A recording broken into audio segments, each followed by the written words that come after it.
ఈరోజు మహానాడు ప్రోగ్రాం చూశాక నాకైతే ఒకటి అనిపించింది.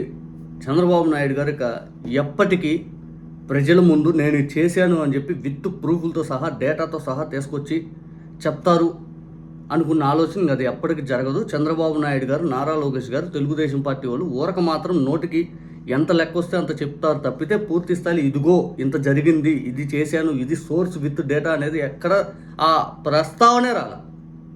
ఇక చంద్రబాబు నాయుడు గారు భజన చేసే టీం ఒకటి, నారా లోకేష్ గారు భజన చేసే టీం ఒకటి, నారా లోకేష్ గారు ఆయన ఎక్కువ ఊహించుకొని మాట్లాడటం ఒకటి, ఆ తర్వాత వీళ్ళిద్దరిని సంతోషపరచడానికి ఇంకొంతమంది విపరీతమైన దూరంతో జగన్ గారిని తిట్టడం, వైఎస్ఆర్సీపీని ఏది పడితే అది మాట్లాడటం, పూర్తిగా ఇదే కార్యక్రమం నచ్చింది. ఇక వీళ్ళు గొడ్డల పార్టీ అని చెప్పి వైఎస్ఆర్సీపీని పదే అంటుంటే మరి వీళ్ళ పార్టీని ఏమనాలి? వెన్నుపోటు పార్టీ అనాలా? వెన్నుపోటు పార్టీ అనాలా? పెద్ద ఆయన ఎన్టీ రామారావు గారు అంత చరిష్మాటిక్ నాయకుడు, ఆయన్నే దించేసినటువంటి వ్యక్తులు మీరు. ఇంకా సాదాసీదా వ్యక్తులకు న్యాయం మీ దగ్గర నుంచి ఏం ఆశించవచ్చు? మాటలు మాత్రం కోటలు దాటుతాయి, చేతలు మాత్రం గడప కూడా దాటవు. మీ సమక్షంలో జగన్ గారిని ఎవరైనా తిడితే మాత్రం వెంటనే మీరు తెగ నవ్వుతారు, తెగ ఆనందపడిపోతారు, ఆయనకి ఎక్కడలేని ప్రమోషన్ ఇచ్చే కార్యక్రమం జరుగుద్ది. ఈరోజు మీ స్టేజ్ మీద ఏదైతే ఉందో కిరాక్ ఆర్పి అనే వ్యక్తి చేత మాట్లాడించారు. ఆ వ్యక్తి గతంలో భారతమ్మను ఉద్దేశిస్తూ ఒక డిబేట్లో, ఏబిఎన్ డిబేట్ అనుకుంటా, జగన్ గారు ఏదైనా మాట్లాడాలంటే భారతి గారి దగ్గర పర్మిషన్ తీసుకోవాలి, భారతి అన్నారు, భారతి గారు అని కూడా అనలా. లోన జగన్ గారు ఇష్టం వచ్చిన బయట ఏదైనా మాట్లాడినా ఏదైనా హామీ ఇస్తే భారతి గారు వెంటనే ఇంట్లో కత్తి నూరుగుద్ది, గొడ్డలు నూరుద్ది, బావా నువ్వు మాట్లాడితే నేను ఉన్నాను, నేను వేసేస్తానని చెప్పి ఆమంటదని చెప్పి భారతి గారి పైన వ్యక్తితో హననం చేశాడు. ఇదే ఈ వ్యక్తి. అతన్ని ఈరోజు అక్కడ నించోబెట్టి తెగ నవ్వుతూ ఉన్నారు. అతను మాట్లాడుతుంటే అతని చేత నీతులు చెప్పిస్తూ ఉన్నారు. అతని చేత ఏం ఉపయోగం? మహిళల గురించి ఇదే నారా లోకేష్ గారు 33% రిజర్వేషన్ అంటాడు, మహిళల గురించి గొప్పగా చెప్తారు, అంతిమంగా ఇటువంటి పనికిమాలిన వాళ్ళ చేత మాట్లాడిస్తూ ఉంటారు.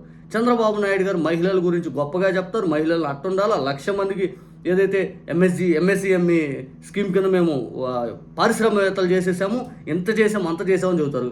అసలు బైనోకులర్ పెట్టుకున్న ఎదిగినా కూడా కనపడలేదు కానీ 1,00,000 మంది. కేవలం చంద్రబాబు నాయుడు గారు వితౌట్ డేటా అనేది చెప్తారు కాబట్టి నోటికి ఏది వస్తుంది, మనం దాని లెక్కలో తీసుకోవచ్చు. ఈ కిరాక్ ఆర్పి అనేవాడు ఈరోజు చెప్పినటువంటి నీతి వాక్యాలు వినండి. విచ్చలవిడిగా ప్రసంగాలు చేసిన అతను ప్రసంగం మాట్లాడినా, సోషల్ మీడియాలో దారుణమైన పోస్టులు పెట్టినా, ప్రెస్ మీట్లు పెట్టినా, బూతులు మాట్లాడినా, అవమానించినా ఏ ఒక్కరు మన వాళ్ళు సంయమనం పాటిస్తున్నారు తప్ప తిరిగి ఆ విధంగా ప్రవర్తించట్లేదు. దానికి ఉదాహరణ నేనే. ఎవరు అవమానించారు, ఎవడే మాట్లాడాడు? ఇంకా మీ దగ్గర నిజంగా చెప్పాలంటే ఈ వ్యక్తి రోజా గారు నన్న మాటలు వినసొంపుగా ఉంటాయా? ఈ వ్యక్తి వైఎస్ఆర్సీపీ నాయకుల భార్యల గురించి, వైఎస్ఆర్సీపీ వాళ్ళ గురించి మాట్లాడిన మాటలు వినసొంపుగా ఉంటాయా? ఇదే బండారు సత్యనారాయణ రోజా గారి గురించి ఏమన్నాడు? పవన్ కళ్యాణ్ గారు దాన్ని అప్రిషియేట్ చేసి మీరు ఎమ్మెల్యే టికెట్ ఇచ్చి గెలిపించారు. ఇదే బండారు సత్యనారాయణ అనే వ్యక్తి, అయ్యన్న పాత్రుడు గారు మహిళలను ఉద్దేశించి ఎంత దారుణమైన మాటలు మాట్లాడారు, పబ్లిక్లో బూతులు మాట్లాడితే అతనికి స్పీకర్ చేశారు. ఇదే మీ పార్టీలో ఏదైనా కానీ న్యాయం అనేది ఎక్కడ ఉంది? బండబూతులు తిట్టిన వాళ్ళు పదవులు అట్లా స్టేజ్ మీద ఈ వ్యక్తి మాట్లాడుతుంటే మీరు హావభావాలు, నవ్వులాట్లు అసలు తెగ సంతోషపడతా ఉన్నారు. ఈ వ్యక్తి పాపం బొత్స గారిని బాడీ షేమింగ్.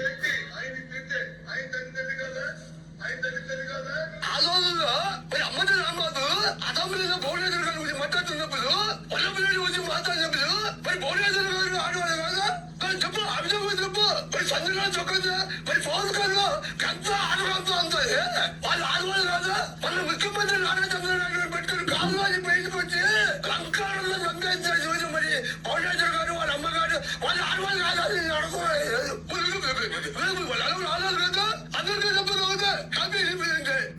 ఇంత దారుణమైన బాడీ షేమింగ్ చేస్తే ఇతని మీద ఎన్ని కేసులు పెట్టారు?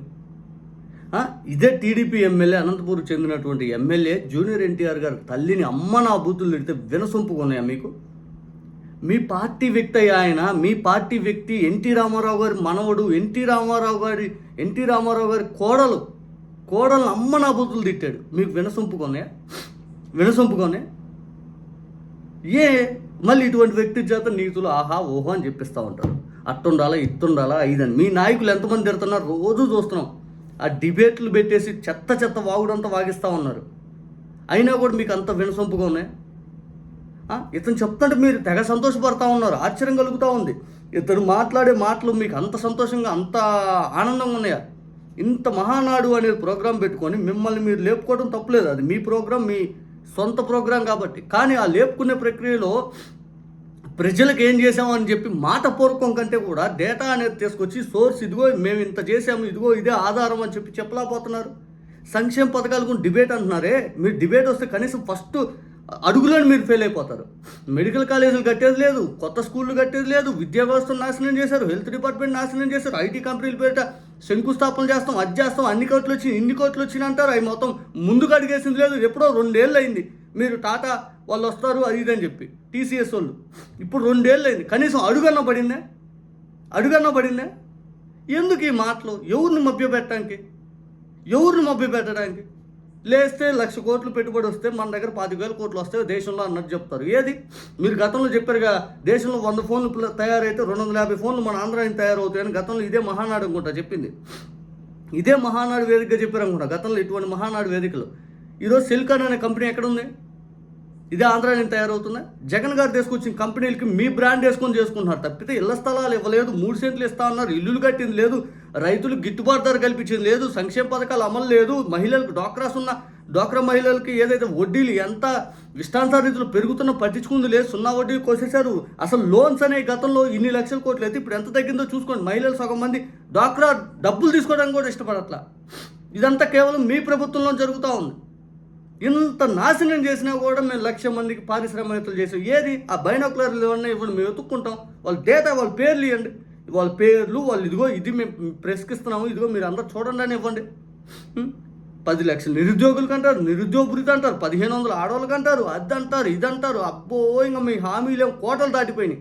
ఈరోజు చూస్తే ఏం లేదు. ఇటువంటి వ్యక్తి చేత మాట్లాడించి మీరు సంతోషం అబ్బా అంటారు. మహిళల పైన ఎవరైనా సోషల్ మీడియా వేదికగా దూషిస్తే అదే ఆఖరి రోజు వాళ్ళకి ఖబర్దార్ ఇంక అంటారు. ఈ ఖబర్దార్ ఇటువంటి వ్యక్తిని ఎదురు కూర్చోబెట్టి మాట్లాడిస్తారు. ఏం ఉపయోగం?